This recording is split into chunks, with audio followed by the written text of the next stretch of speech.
भोपाल। पूर्व कैबिनेट मंत्री PC Sharma property tax वसूलने पर कहा, बड़ी बस्तियों के टैक्स वसूलने तो समझ आता है, लेकिन झुग्गियों में टैक्स वसूली कैंप लगा रहे हैं। पिछले 6 महीनों से लोगों के पास रोजगार नहीं है। बिजली के बिल पर कहा, एक तरफ मुख्यमंत्री अपने दौरे पर जाकर कहते हैं बिजली बिल माफ हो गए और दूसरी तरफ बिजली के बिलों की वसूली हो रही है। क्या सिर्फ 27 विधानसभा क्षेत्रों के बिजली बिल माफ हुए हैं? कांग्रेस की सूची जारी होने पर कहा, मुझे इस बारे में अभी कोई जानकारी नहीं है, क्योंकि ये राष्ट्रीय नेतृत्व द्वारा जारी की गई सूचना है। पीसीसी चीफ द्वारा अधिकृत सूची नहीं है। दिग्विजय सिंह को CWC में शामिल करने पर कहा, मैं दिग्विजय सिंह जी को बहुत बधाई देता हूं। मध्य प्रदेश से एकमात्र उन्हें ही शामिल किया गया है। उनके अनुभव का कांग्रेस को लाभ मिलेगा। प्रधानमंत्री आवास योजना पर कहा, यह योजना कांग्रेस के डॉक्टर मनमोहन सिंह जी के जमाने की है। भारतीय जनता पार्टी हमेशा गरीबों की झुग्गियों के खिलाफ रही है और हमेशा गरीबों के घरों को हटाने का काम भाजपा ने किया है। जी, अगर मालवा में ये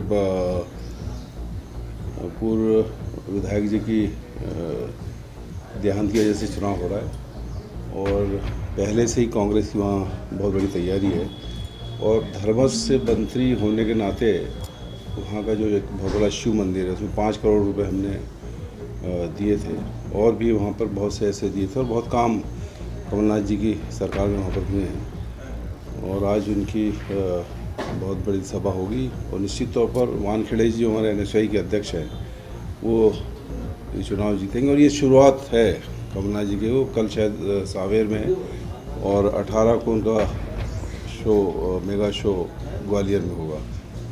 सर, दिग्विजय सिंह भारतीय जनता पार्टी की जब भी सरकार आई है तब उन्होंने गरीबों को घरों से बेदखल किया है और दुकानों से बेदखल किया है।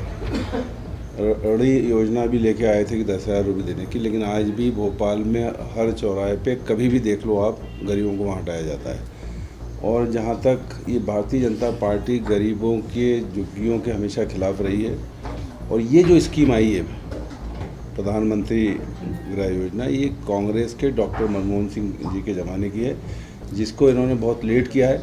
और ये सब भी चुनाव के हिसाब से, चाहे बिहार का चुनाव देख लें या 27 सीटों का चुनाव देख लें मध्य प्रदेश में, उसके लिए इनका वो है। लेकिन मुझे उम्मीद नहीं कि सब दिन की घोषणा कर रहे हैं सबको मकान मिल जाएंगे। कांग्रेस ने 15 प्रत्याशियों संपत्ति कर वसूलने के लिए शिविर लगाए हैं, इसके बारे में देखिए, प्रॉपर्टी टैक्स और इन सब चीज़ों का अगर हरेरा कॉलोनी या बड़ी जो बस्तियाँ हैं वहाँ लगाएं ठीक है, लेकिन जैसा भी बताया कि झुग्गी बस्तियों में लगाया हुआ, अरे वहाँ का टैक्स का ले रहे हो भैया। 6 महीने से लोगों के पास कोई रोज़गार नहीं है, कोई काम नहीं है और उनसे टैक्स वसूलने के लिए कैंप लगा रहे हैं। मतलब एक तरह से धोस दपट हो रही है। बिजली के कैंप लगा रहे हैं। बिजली एक तरह मुख्यमंत्री जी वहाँ जाते हैं ग्वालियर भिंड में, वहाँ घोषणा करते हैं कि बिजली का बिल समाप्त हो गया, कोई नहीं देना, और यहाँ बिजली के बिल की वसूली होती है। क्या ये केवल 27 सीटों के लिए बिजली माफ़ की है या पूरे प्रदेश के लिए? ये स्पष्ट करना चाहिए सरकार को और मुख्यमंत्री को। और ये क्या मैं समझता हूँ कि अभी जो प्रत्याशियों के नाम आए हैं उसकी PCC से कोई अधिकृत घोषणा अभी नहीं हुई है। ये दिल्ली में कोई तय हुआ हुआ, लेकिन अभी प्रदेश कांग्रेस कमेटी से इसकी कोई औपचारिक घोषणा भी नहीं हुई है। गलत चली लिस्ट नहीं चली नहीं, ये यहाँ से औपचारिक घोषणा जो होना है अभी यहाँ से कोई हुई नहीं PCC से। ये दिल्ली में कोई निर्णय हुआ है, वो होगा, जिसकी जानकारी मुझे नहीं है। इसकी जानकारी PCC का कोई वरिष्ठ पदाधिकारी दे सकता है।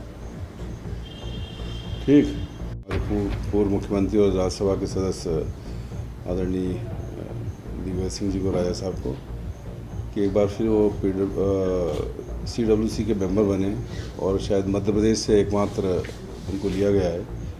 और निश्चित तौर पर कांग्रेस पार्टी को पूरे देश में उनके जो अनुभव है उसका लाभ मिलेगा। दिग्विजय सिंह जी को बहुत बधाई। सर, 2 लाख